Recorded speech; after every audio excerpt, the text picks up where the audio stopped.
Special integral formula. First formula है dx upon x square minus a square. तो x square minus a square के दो factor बनेंगे, एक बनेगा x माइनस ए और दूसरा बनेगा x प्लस ए। तो इसका आंसर आता है 1/2a लॉग x माइनस ए ऊपर आएगा और x प्लस ए नीचे आएगा प्लस c। जबकि सेकंड फार्मूला है dx अपॉन ए स्क्वायर माइनस एक्स स्क्वायर। तो अगर ए स्क्वायर माइनस एक्स स्क्वायर के फैक्टर किए जाएँ तो वो बनेगा a प्लस एक्स और a माइनस एक्स। तो इसमें से आंसर है 1/2a log a plus x ऊपर आएगा और a माइनस एक्स नीचे आएगा। इसे याद रखने के लिए आप ये ध्यान रख सकते हैं कि a स्क्वायर अगर माइनस का है तो माइनस वाला फैक्टर ऊपर आता है और प्लस वाला फैक्टर नीचे आता है। और अगर a स्क्वायर प्लस है जैसे कि सेकंड फार्मूले में है, तो a स्क्वायर अगर पॉजिटिव है प्लस का है तो प्लस वाला फैक्टर ऊपर आएगा और माइनस वाला फैक्टर नीचे आएगा। Third formula dx upon x square plus a square. इसका फार्मूला है 1/a tan inverse x upon a plus सी। और अब आगे वाले फार्मूले स्क्वायर रूट वाले फार्मूले हैं। Fourth formula dx upon under root x square minus a square. तो इसका आंसर है लॉग x प्लस डिनोमिनेटर ऐसा कैसे लिखना है, यानी under root x square minus a square plus c. Fifth formula dx upon under root a square minus x square. तो इसका आंसर है sine inverse x upon a plus सी। और six formula dx upon under root x square plus a square. तो इसका answer है log x plus denominator plus c. Denominator यानी under root x square plus a square. तो इस प्रकार से 6 फार्मूले जो हैं वो हमें अगली एक्सरसाइज में काम आएंगे। इसमें 2 फार्मूले खास हैं, एक तो है dx upon x square plus a square या फिर du upon u square plus a square. तो इसका आंसर है 1/a tan inverse u upon a plus सी। और दूसरा फार्मूला है du upon under root a square minus u square. तो इसको आंसर लिखेंगे sine inverse u upon a plus c. Tan inverse वाले फार्मूले में 1/a आता है आगे, लेकिन साइन इनवर्स वाले में नहीं आता है।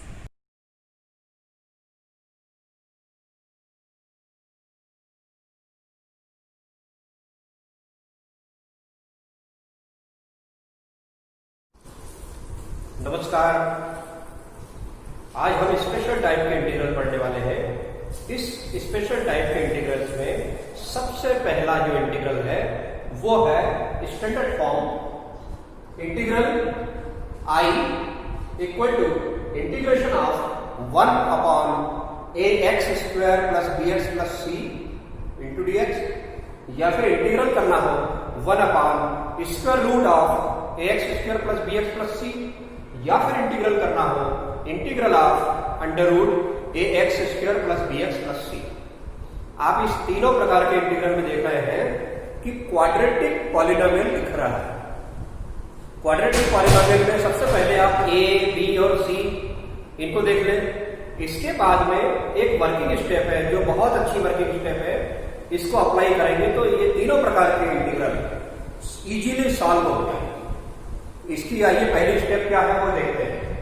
तो पहली स्टेप है कि जो क्वाड्रेटिक पॉलिनोमियल है उसमें से कांस्टेंट a को आप कॉमन ले लीजिए अगर है तो। यानी फर्स्ट स्टेप है take a common if any. सबसे पहले a कॉमन ले लीजिए। स्टेप 2 में add and subtract b square upon 4। इसको याद रखिए, a तो कॉमन ले लेंगे तो अब अंदर की तरफ यूनिट हो जाएगा, a की जगह 1 हो जाएगा। उसके बाद आपको b और c, तो b का स्क्वायर करना है, b स्क्वायर डिवाइडेड बाय 4, उसको ऐड करना है और सब्ट्रैक्ट भी करना है। Second step. Third step, make a perfect square, यानी कि होल स्क्वायर बनाना है। आपको एक होल स्क्वायर वाला टर्म यहां पर मिल जाएगा, उसको तैयार करना है। फिर सिंप्लीफाई करना है सब्स्टिट्यूशन t लेकर। आपको step number 4, use suitable integral formula. फिर अगर सवाल आपका विदाउट स्क्वायर रूट है तो उसके विदाउट स्क्वायर रूट वाले फार्मूले लगा लीजिए, और अगर अंडर रूट के अंदर है, स्क्वायर रूट के अंदर है, तो स्क्वायर रूट के वाले फार्मूले आपको यहां पर लग जाएंगे। आपका थर्ड टाइप का इंटीग्रल है तो उसके रिलेटेड फार्मूले आपको वहां पर अप्लाई करना है। तो क्या वर्किंग मेथड हो गई? सबसे पहले क्वाड्रेटिक पॉलिनोमियल में से a को कॉमन लेना है अगर है तो। वो a कॉमन आने के बाद फिर क्या करना है, b स्क्वायर डिवाइडेड बाय 4। इसको प्लस करना है और माइनस भी करना है, यानी add and subtract B square divided by 4। इसको जोड़िए और घटाइए। याद रहे पहले ऐड करना है, बाद में सब्ट्रैक्ट करना है। Number 3, make a perfect square. इसका होल स्क्वायर वहां पर टर्म बना लेनी है। होल स्क्वायर बनाने के बाद use suitable formula for the integral. Integral का कोई भी सुटेबल फार्मूला या सूट कर जाएगा, उसको अप्लाई करना। This is answer. तो ये बहुत सिंपल मेथड है जिसके द्वारा हम इन प्रकार के इंटीग्रल्स को इजीली सॉल्व कर सकते हैं। This is technique of integration. अब इस वर्किंग मेथड पर डिपेंडेंट एक क्वेश्चन लेकर देखते हैं। वर्किंग स्टेप्स को आप अप्लाई करें, ये क्वेश्चन बहुत आसानी से सॉल्व हो जाएगा। देखिए question number 1, I equal to integral of 1 upon quadratic form. तो क्वाड्रेटिक फॉर्म यानी 9x square plus 6x plus 5। ये हमारा पहला क्वेश्चन है। अब आपको नजर आ गया कि ये 1 अपॉन क्वाड्रेटिक टाइप का फॉर्म सवाल है। तो 1 अपॉन क्वाड्रेटिक वाले क्वेश्चन में सबसे पहली स्टेप क्या है? सबसे पहली स्टेप है इसमें a b c। देखिए तो a 9, b 6 और c अभी 5 है। लेकिन सबसे पहले हम क्या करेंगे, a कॉमन लेंगे, यानी a की वैल्यू 9 है, उसे कॉमन ले लेंगे। तो टेकिंग कॉमन a, तो 1 अपॉन 9 कॉमन। 9 कॉमन तो अंदर ब्रैकेट में क्या आ जाएगा, x स्क्वायर प्लस 6/9 यानी 2/3 x प्लस 5/9।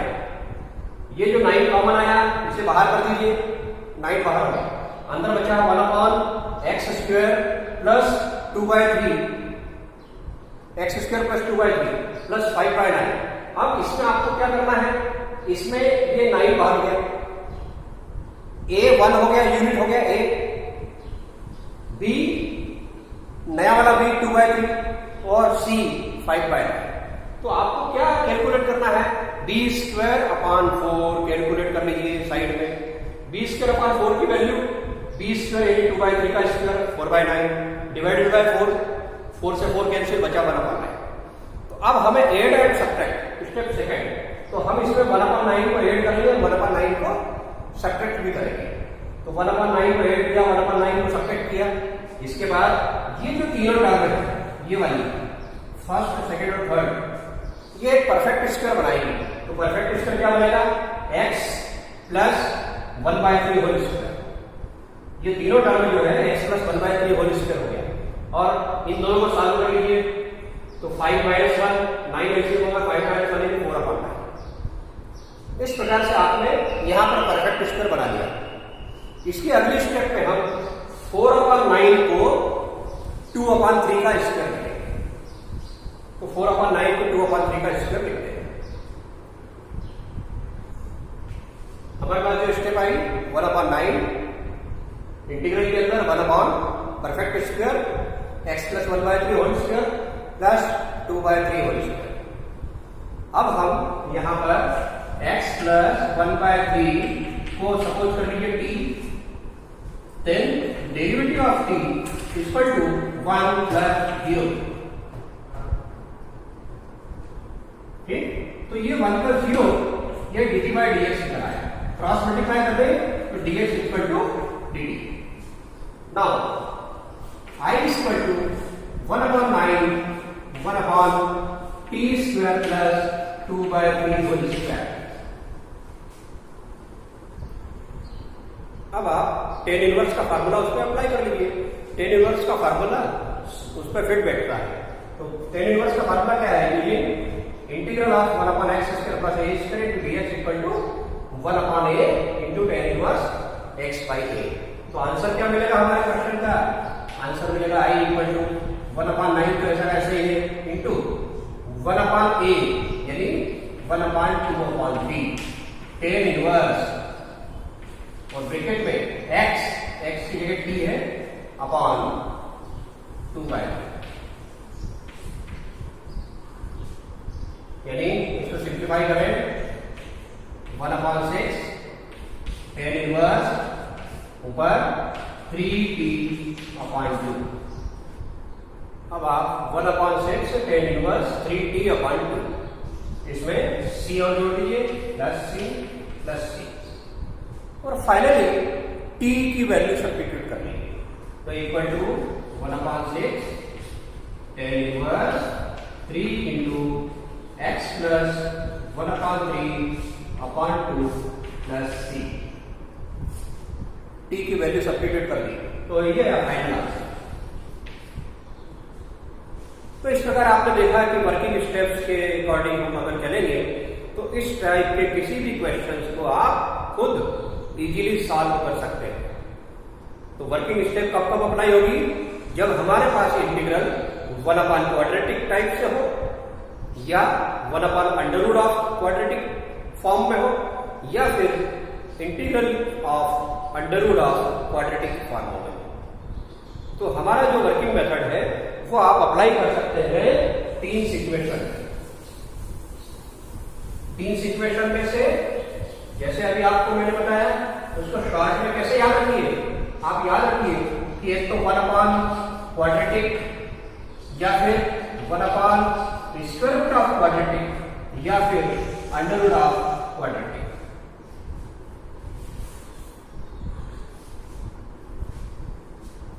इनमें से कोई सा भी क्वेश्चन आपको एग्जाम में आ जाए उसको आप वर्किंग मेथड को अप्लाई करके सॉल्व करना। Thank you.